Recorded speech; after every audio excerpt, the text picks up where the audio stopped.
Denny Sregar beri saran AHY untuk ganti penjilat di Demokrat. Ferdinand bukan penjilat, tapi loyalitas salah arah. Ditulis oleh tim redaksi jurnal dari berbagai sumber. Inilah yang menyebabkan kisruh di dalam Demokrat yang sekarang dipimpin Agus Yudhoyono atau AHY. Tapi ya begitulah, karena keluarga utama baper, akhirnya seluruh kader jadi baperan. Kayaknya ada ujian untuk masuk Demokrat. Kalau nggak baper, kamu nggak memenuhi syarat. Pantaslah Ferdinand Huta Hayan keluar dari Demokrat. Dia pengen belajar baper, nggak dapat. Mantan politikus Partai Demokrat Ferdinand Huta Hayan menanggapi cuitan Denny Sregar yang menyebut bahwa ada penjilat dalam partai berlambang Mercy itu. Memang dalam berbagai hal dua sahib ini selalu kompak dalam memainkan isu-isu politik yang semakin memanas belakangan ini. Melansir dari Warta Ekonomi, bahkan Denny menyarankan AHY untuk mendepak keluar mereka agar elektabilitas AHY tak melorot. Akan tetapi dalam cuitannya Denny tidak menyebutkan siapa yang ia maksud. Namun menurut Ferdinand, apa yang disampaikan oleh Denny Sregar itu ada benarnya. Tapi kalau Denny Sregar menyatakan penjilat, menurut Ferdinand itu merupakan penilaian Denny secara personal. Namun Ferdinand juga tak memungkiri bahwa AHY memang harus mengganti orang-orang yang tidak memiliki kemampuan dan cuma menjilat. Tapi ia lebih baik mengganti kata penjilat dengan loyalitas salah arah. Kata Ferdinand, kita memang harus loyal kepada pimpinan kita. Itu mutlak, dan kalau loyalitas kita sudah menyimpang dari nurani ya harus pergi.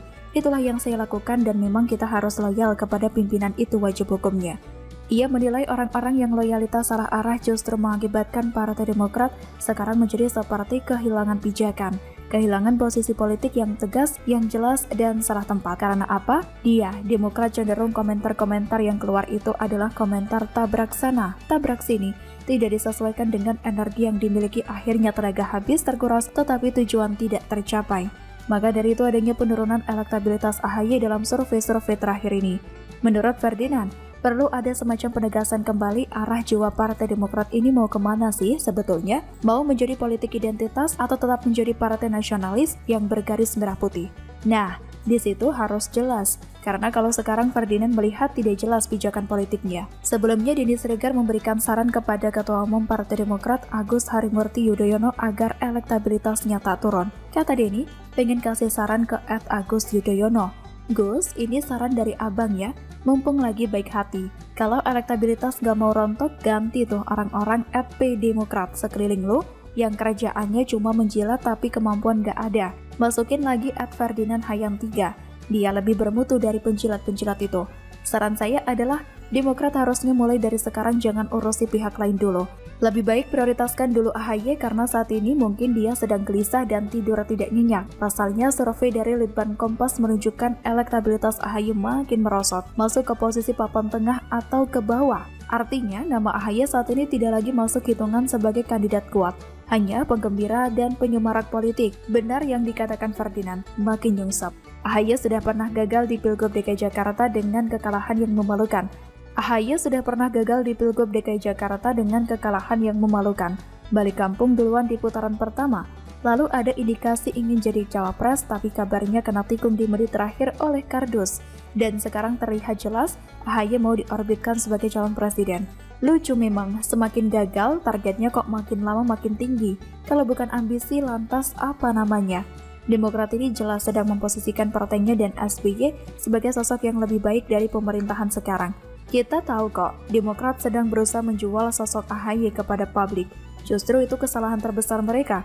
Bukannya memoles AHY, Demokrat justru lebih banyak menghabiskan waktu untuk menyerang pihak lain, nyinyir pada pemerintah, dan sibuk bahas buzzer sampai lebaran kuda. Ibarat mereka ingin meninggikan AHY dengan merendahkan pihak lain. Basi banget, publik sudah muak loh dengan jurus murahan seperti ini. Kalau dulu mungkin bisa berhasil, tapi sekarang sudah beda. Lihat aja hasil survei. Litbang Kompas bukan lembaga survei abal-abal. Sama Ahok aja keok, game over lah. Begitulah, kura-kura.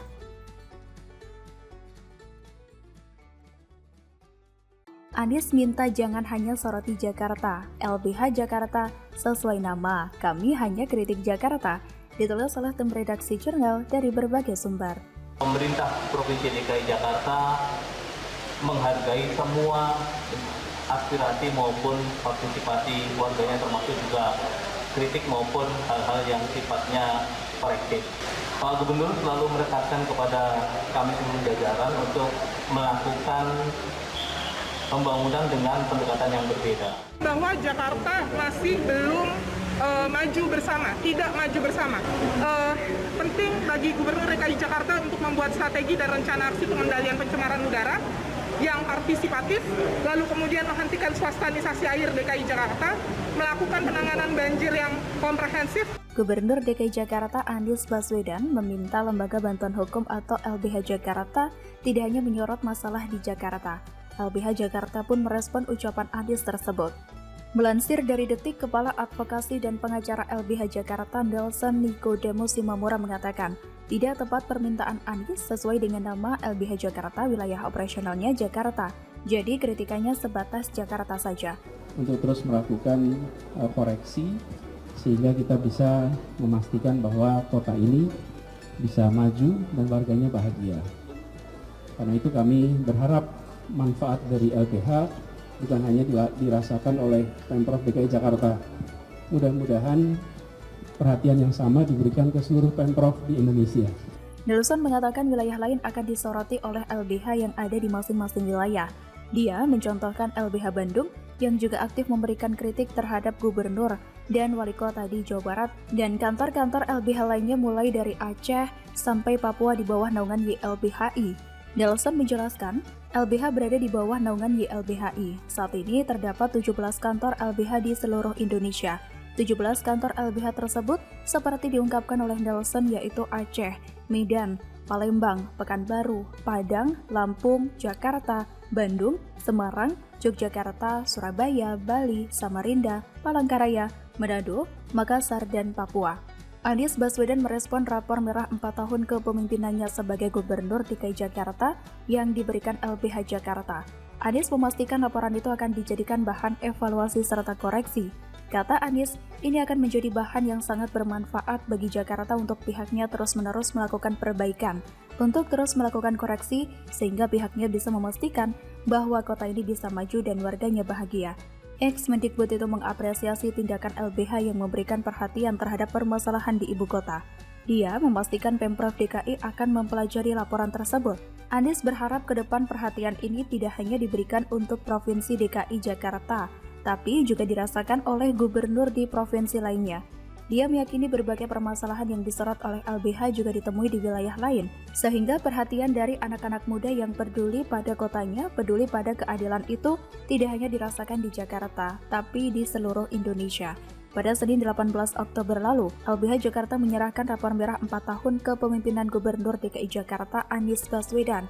Ada 10 poin yang disorot oleh LBH Jakarta, termasuk janji politik Anies ketika naik menjadi Gubernur DKI Jakarta dan beberapa masalah krusial yang ada di Jakarta selama masa kepemimpinannya. Rapor merah itu diserahkan dalam bentuk kertas.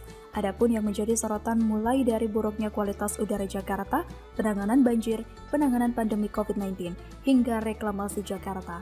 Sorotan pada 10 permasalahan berangkat dari kondisi faktual warga DKI Jakarta dan refleksi advokasi LBH Jakarta selama 4 tahun masa kepemimpinan Anies.